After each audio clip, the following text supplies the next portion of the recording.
Alright, welcome to SouFLoTV again, everybody. It's your host with the most. So, today we're going to talk about Buju Banton and his picture that went viral recently, where he was seen with this beautiful female right here.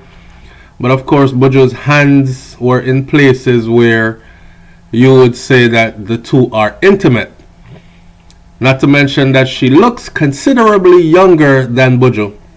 And his face was in a place where, look like when couple cuddling and snoodling and canoodling and these things. So, Buju Banton's whole fan base, the females of his fan base are not taking this too well. The females of his fan base have taken to social media to say a whole bunch of different things. Let's first talk about how when Buju first came out. First of all, when Buju was locked up, you didn't really hear anybody talking about how much of a sex symbol he was and all this other stuff. But from the day Buju was released, Lord, him look goody. He come home and this and that and my love, I've been waiting for you. If you read some of these comments on social media, you would actually think that these women were in a personal relationship with Buju Banton. Kind of reminds me of the Christian woman them that go to church, and that was Kai. Kind of remind me of the Christian women that go to church and they kind of worship the pastor and respect the pastor more than they worship or respect their husbands at home. If pastor said jump, they say how high. If pastor say wear a skirt tomorrow, they say how short. But if their husband ever make a word out of mouth about what she's wearing, the whole house broke down.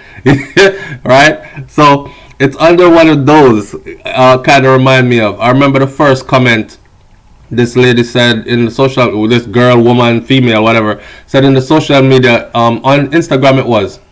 And I made a comment to that comment where she said, boy, me married from when, but Buju, me that definitely give him a piece. My husband just would have to go deal with it. And I thought to myself, wow, really? You would just give him a piece and your husband would have to just deal with it. Yeah. So, looking at Buju Banton, I can tell you this. I know a lot of men that look like Buju and the fanfare is not there. So, apparently money makes you very handsome. Like Jay-Z said though, there is no such thing as a ugly billionaire, right? So he's extremely attractive. He's very handsome, in other words. Now, onto this picture with this woman, I've seen comments that are saying stuff like, really, Buju, you need a big Rastaman like you. You need an empress in your castle, or you need a queen in your castle. Natural dreadlocks on her head and all these things, at least natural hair, not the weave and one bag of makeup. And who's to tell? I don't know if it's the girl weave. I mean, I'm not a weave connoisseur, and from the distance this picture was taken, I cannot tell if it's weave or not. So I don't know, but the women are scrutinizing extremely hard. Oh, I saw another one where somebody said, Chaman, a sugar daddy settings, Buju gone. Right? And I mean, sugar daddy settings. I didn't know that she's been running his business while he was in jail. So brains in our background, yeah, I say I pity them don't know that this female has been running his business while he was in jail.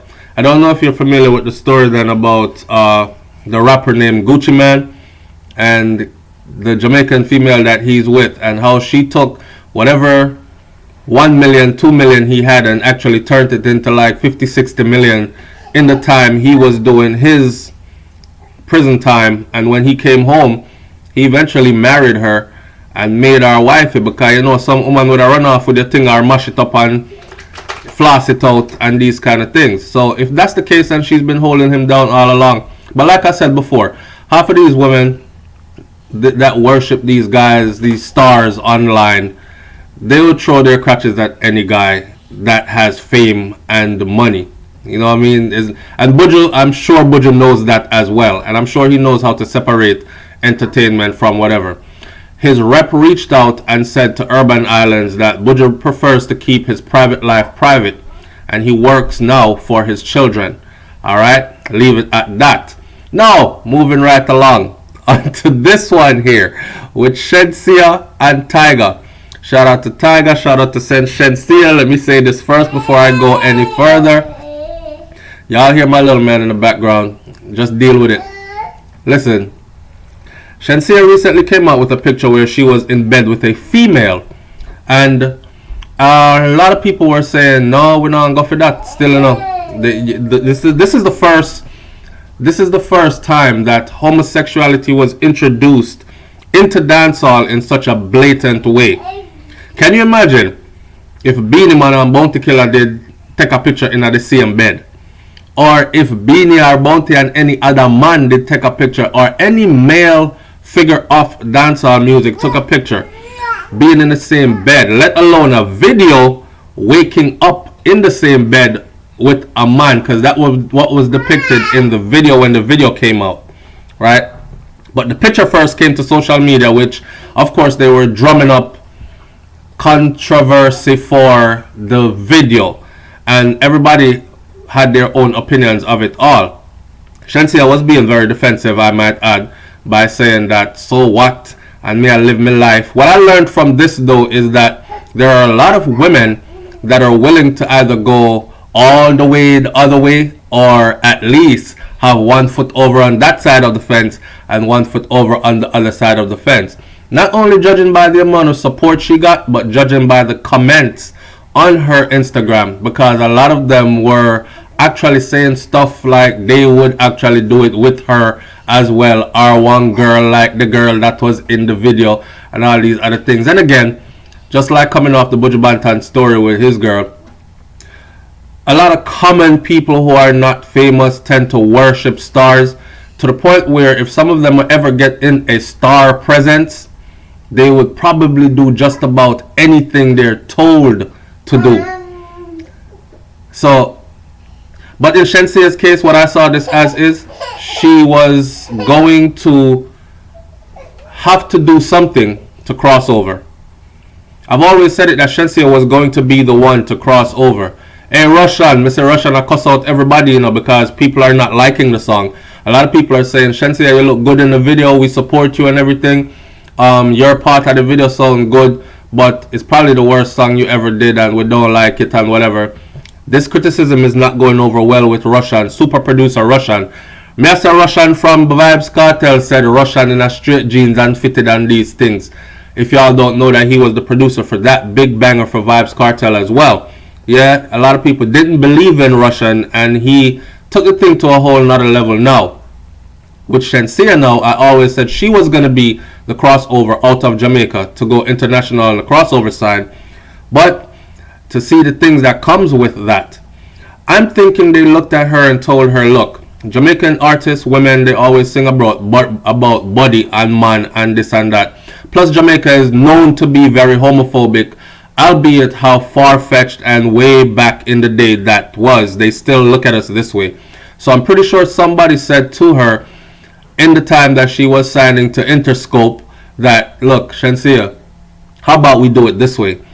You're going to have to appeal to the LGBTQRSTUVWXYZ community, and you're going to have to jump in bed with a female. And that's what she did. Now, the part I don't get is, how do you call a song blessed, but you jump out of bed in the morning with a female in your bed? So we're introducing homosexuality and calling it blessed. I'm not religious, so it didn't hit me any hard kind of way. And I'm the one that say to each his own. I don't care where a man or woman want to do with them body parts. But to how this is going to be taken in the Jamaican community in dancehall, mind you, it's not a dancehall song, so she was not trying to appeal to dancehall. Matter of fact, she said this: follow if you want to follow, and left if you want to left. So she really don't care if you want to follow or if you object or if you agree with. I suggest y'all go see the picture and then see the video and then leave your comments in the comment section. Do you think she sold her soul? She had to do this in order to cross over to the other side, and so on and so forth. I look forward to seeing everybody in the comment section, where I will definitely be answering your questions, remarks, comments, so on and so forth. It's SouFLoTV, man. Big up on yourself. I'm out. Peace.